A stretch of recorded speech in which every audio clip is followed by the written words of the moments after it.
and on folks who think it is their right to break the law. The bottom line here is this. Every homeowner in Rockland County and across the state of New York must recognize that we have town codes for a reason, we have a fire code for a reason, and we have to protect the health and well-being and the safety of our residents and our first responders. This is unacceptable. And I think the investigation that is underway will hopefully get to the bottom of who is behind moving migrants from New York City up to Rockland County and across the Hudson Valley. And if it is found that Eric Adams and his administration are somehow involved, they need to be held accountable. This cannot continue, period. The failure here is on multiple levels. Since Joe Biden took office, nearly 6 million migrants have crossed our southern border, most of them illegally. This administration, going back 2 years, was flying migrants to Westchester County Airport, long before southern states were ever moving migrants to New York. This administration was. The southern border has been overrun, and these communities cannot handle it. And so Mayor Adams and Governor Hochul, in their infinite wisdom, and the Democratic politicians in New York and New York City believe that we should be a sanctuary city and sanctuary state. They believe we should not cooperate with ICE or law enforcement officials.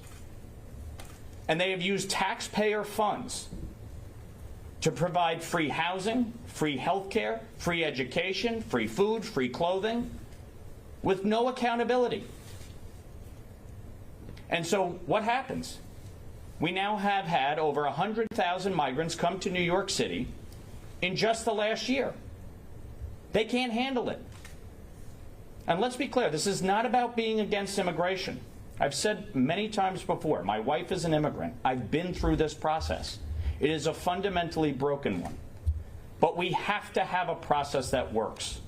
Just having open borders in a sanctuary city, refusal to cooperate with ICE, the right to shelter.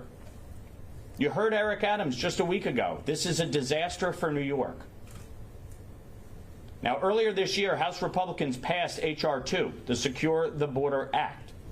Chuck Schumer, the Senate Majority Leader of New York State, from New York State, doing absolutely nothing. Silent. What happened to those Sunday press conferences? It's an absolute joke. We have to stop this massive influx of migrants at the border.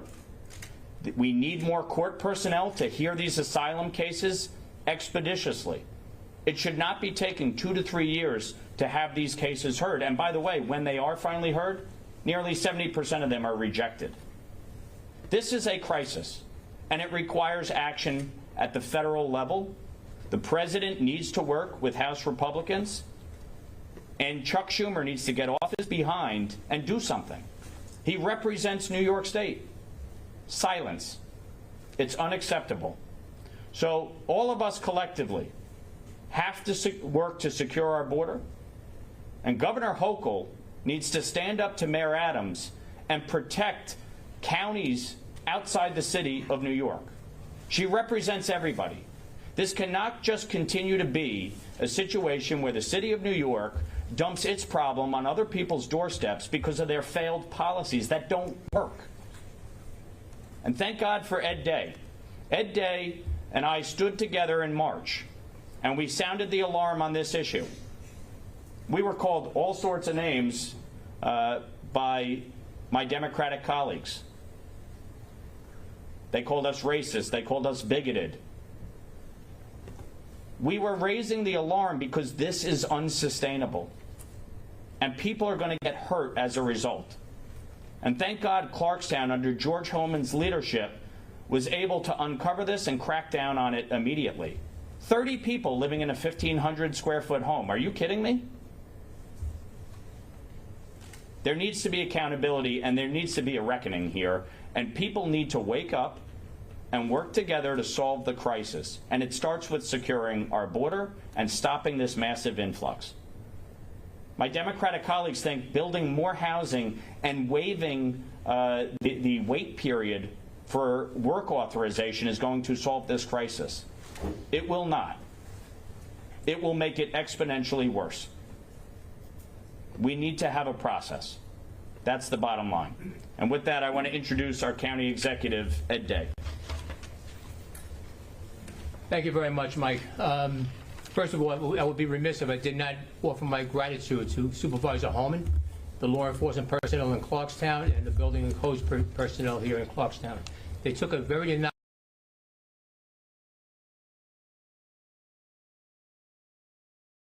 until we can, they will go nowhere near that. And this has got to stop. Right now, I think, this is off script, Frank, I'll tell you folks, I'm calling upon the State Attorney General to immediately open up an investigation into the movement of human beings all over. I believe it's human trafficking. I believe there's money involved. I believe it's illegal. And while she's at it, she should take a look at if it ends up that Mayor Adams is involved in this. In my simple mind, there are a number of court orders that he's held to. If he's violated those court orders, he should be held accountable, or he should resign, one or the other. So I'm up in the ante here from Rockland County. I'm fed up with this, and I'm not going to stand idly by while people die because somebody's making money or somebody has the political fortitude to do something that is not a popular point within their section of a political party. That is unacceptable. If you have to wait for that to happen, turn your papers in and resign. There's no getting like this because I feel it a certain way. And that's from a law enforcement perspective. So with that, I don't know who's... Jim. I want to introduce Legislator Jim Foley, County Legislator Jim Foley. Jim has been an activist on this from day one. I want to give him a lot of credit for what he has done to bring this issue forward. He's been along with us every step of the way, and Jim gets it. He gets it from the ground. He sees it. So Jimmy, would you come up? Yes, thanks. I want to say that the county legislature is totally behind Ed and the Codes Initiative. I want to compliment Clarkstown. George Holman, Clarkstown, have an excellent reputation for code enforcement, police work, and all that. And today, I think that's demonstrated by the fact that this is not photographs of dead children and other adults and so forth who died in the fire, that this was found out before anyone got killed. So I want to thank the town of Clarkstown for that.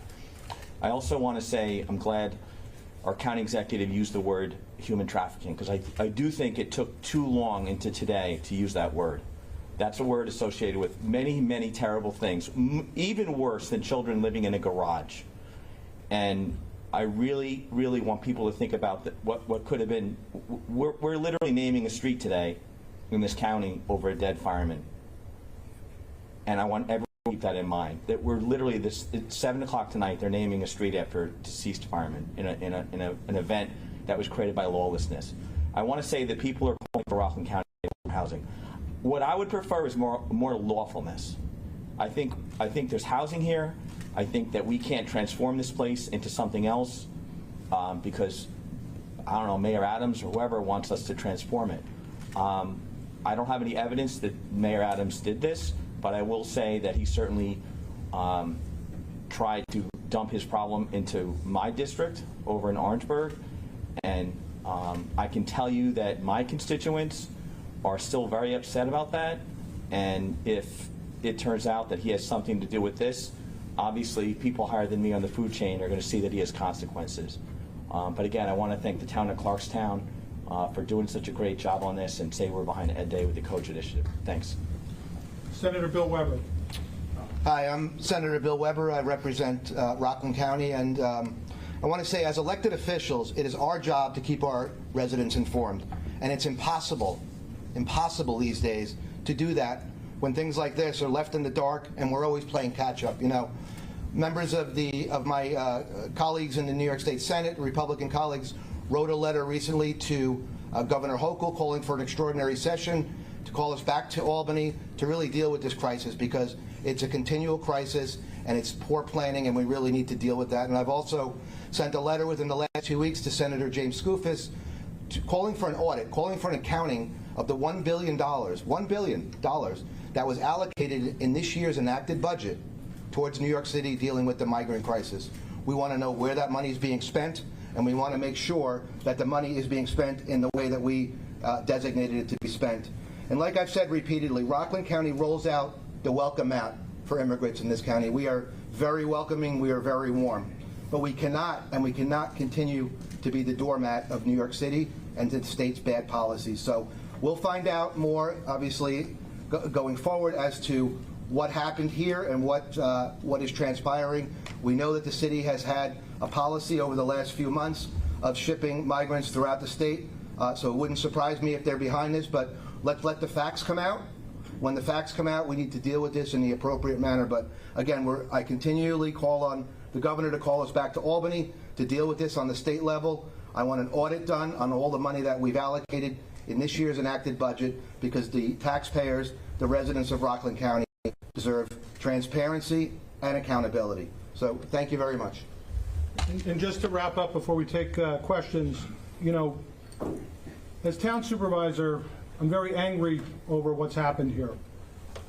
Again, people looking to profit off of other people's misery, other people's dreams, looking to move people into substandard living conditions. 31 people or more living in a less than 1,500 square foot house, a 3-bedroom cape. It's unacceptable. These types of conditions shouldn't exist, not only in Clarkstown, in the United States, they shouldn't exist anywhere, but they do. And it's coming to a place like Clarkstown because of failures at the federal and the state and the city level, and we can't have that. What breaks my heart about this is that literally a week, less than a week after 2 of these individuals came to the United States, they ended up here in Clarkstown. On September 4th, the Clarkstown police came in contact with 2 of these individuals who were literally going into dumpsters, into clothing bins right by the New City bowling alley to get clothing. But they obviously aren't being well taken care of. So whoever brought them here, whoever thought it was a good idea to send them to Clarkstown and put them in this house with 29 or more other people, it's totally unacceptable. And it breaks my heart that these people came to the United States for whatever reason, illegally, and decided, you know, somebody decided they were going to move them up here, and that they had to resort here in Clarkstown to go climbing into a clothing bin where people are donating clothing to try and find acceptable clothing. It breaks my heart to look at these photos of these kids in this garage where they very, very seriously could have been injured. Literally a small refrigerator on top of a microwave right next to a bed where a child is sleeping. Very easily could have fallen over. And it breaks my heart, and frankly it makes me damn angry that our first responders would have had to have gone to this house potentially, and how many of them could have been hurt or killed, and how many of these people's lives have been put needlessly at risk because Shlomo Kopel decided he was going to make a buck, and because somebody else decided to send these folks up here. This is unacceptable. We're not going to allow this to happen in Clarkstown. There's an ongoing investigation. We'll be working closely with Ed Day and the County Codes Initiative, and we'll get to the bottom of this. And if we find that there were other people at the governmental level that were involved, we'll expect that justice will be served with that through our federal and state representatives as well. This is coming to a local town near you. We found it because we execute administrative. Municipalities don't do that. I won't be surprised when I hear about this in other towns and other locations. And when we find it again in Clarkstown, we're going to act as swiftly, and we're going to shut these things down and make sure that this doesn't happen. We need to protect our first responders, and we need to protect the integrity of our town and our zoning. Thank you. With that, we'll take some questions.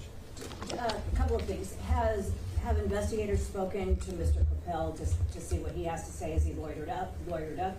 And second question, is there any evidence at this point that New York City is directly involved in this busing up here? So again, it's an ongoing investigation, ongoing review.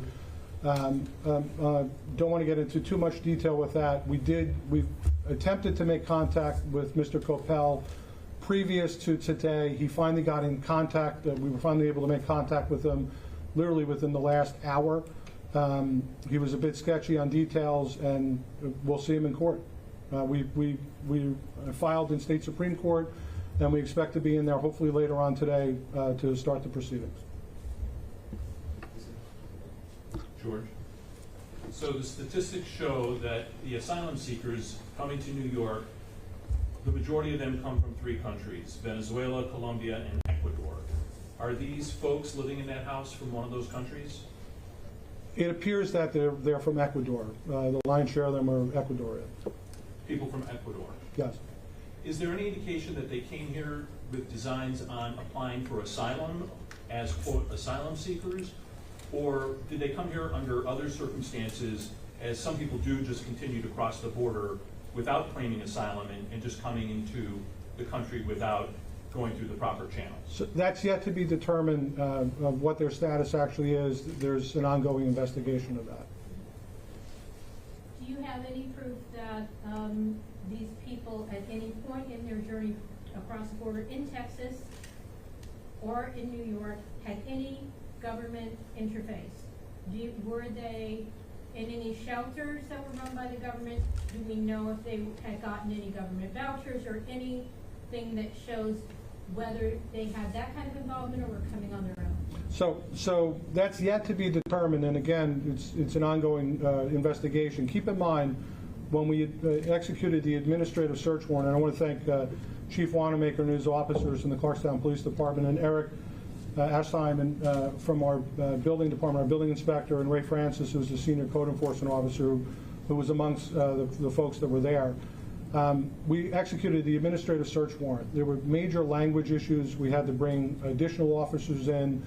Almost nobody in the house spoke English. We had to bring additional interpreters in. So it's yet to be determined. Their status appears unclear. It appears some of them may have come in through at least some of them appear to have come in and had interface with the government. We don't know if all of them did, and we're trying to follow up on that. But keep in mind, we're investigating a code issue here with the overutilization of this house, a health and safety issue, and it'll take a longer time to determine. Some of the people that were at the house, there were some locked doors, lots of locked doors, illegally converted, locations within the premises. There were a number of people that were not there. The door was locked. We weren't able to speak to everybody, and some of the folks refused to speak as well. Are there children? You said there were children in the house. Are they school age? Are they in school? And where are the people who are in that house living now, and what support is being given to them so they can live in an environment that isn't so? Sure. So again, it appears that people were coming and going from this house. That's what's so disturbing about this, because they indicated to one of the folks on scene that a number of them were leaving, some had already left, and an additional 10 were coming within a day or two, and potentially others afterwards. So it appears like this kind of seems to be like a flop house, a way station where people are going to be coming and going. There are some people that we understand have been there for a period of time. There are 8 or 9 school-age, 8 or 9 children, and I believe there are up to 4 children that appear to